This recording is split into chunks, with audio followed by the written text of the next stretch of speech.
Hello, അപ്പോൾ നമുക്ക് കുറച്ച് വിശേഷങ്ങൾ കണ്ടാലോ. അപ്പോൾ ഇത് ലക്കി ബാമ്പു കഴിഞ്ഞ ദിവസം പുറത്ത് പോയപ്പോൾ വാങ്ങിച്ചുകൊണ്ട് വന്നതാണ് കേട്ടോ. അതിനുശേഷം പിന്നെ പതിവ് പോലെ ബ്രേക്ക്ഫാസ്റ്റ് ഉണ്ടാക്കി, ദോശയും ചമ്മന്തി ഉണ്ടാക്കി, പിന്നെ അഞ്ചേട്ടൻ ഓഫീസിൽ കൊണ്ടുപോകാനുള്ള തോരനും മുട്ട ഓംലേറ്റും എല്ലാം ഉണ്ടാക്കി അഞ്ചേട്ടൻ്റെ ലഞ്ച് ബോക്സ് റെഡിയാക്കി കൊടുത്തു. അഞ്ചേട്ടൻ ജോലിക്ക് പോയിട്ടോ. പിന്നെ ഞാൻ ചായ കുടിച്ചതിന് ശേഷം പിന്നെ അവിടെയൊക്കെ വൃത്തിയാക്കി.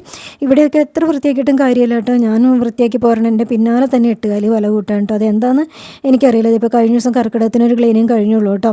അത് കഴിഞ്ഞതിന് ശേഷം പിന്നെ കുറച്ച് വീട്ട് സാധനങ്ങൾ വാങ്ങിച്ചിട്ടുണ്ടായിരുന്നു കേട്ടോ. അപ്പോൾ അതെല്ലാം ടിന്നുകളിലേക്കെല്ലാം ഇട്ട് വയ്ക്കാൻ കേട്ടോ. അത് കഴിഞ്ഞ് വൈകുന്നേരം പഞ്ചേട്ടൻ കുറച്ച് ചിക്കൻ കൊണ്ടുവന്നു കേട്ടോ. അപ്പോൾ പിള്ളേർ പറഞ്ഞു വെറൈറ്റി ആയിട്ട് എന്തെങ്കിലും ഉണ്ടാക്കും അമ്മയെന്ന് പറഞ്ഞു. അപ്പോൾ ഞാൻ വെറൈറ്റി ആയിട്ട് ഉണ്ടാക്കാമെന്ന് വിചാരിച്ചു. കുറച്ച് മല്ലിയിലയും ഇഞ്ചിയും വെളുത്തുള്ളി എല്ലാം കൂടി മിക്സിയിലേക്ക് ഇട്ട് അരച്ച് പേസ്റ്റ് പോലെ ആക്കിയിട്ട് ചിക്കനിലേക്ക് ഇട്ടു കേട്ടോ. പിന്നെ കുറച്ച് തൈരും പിന്നെ മഞ്ഞപ്പൊടി മുളക് പൊടിയും ആവശ്യമുള്ള പൊടികളെല്ലാം ചേർത്തിട്ട് ഒന്ന് മിക്സ് ചെയ്ത് വെച്ചിട്ട് അതൊന്ന് വറുത്ത് എടുക്കാണ് കേട്ടോ.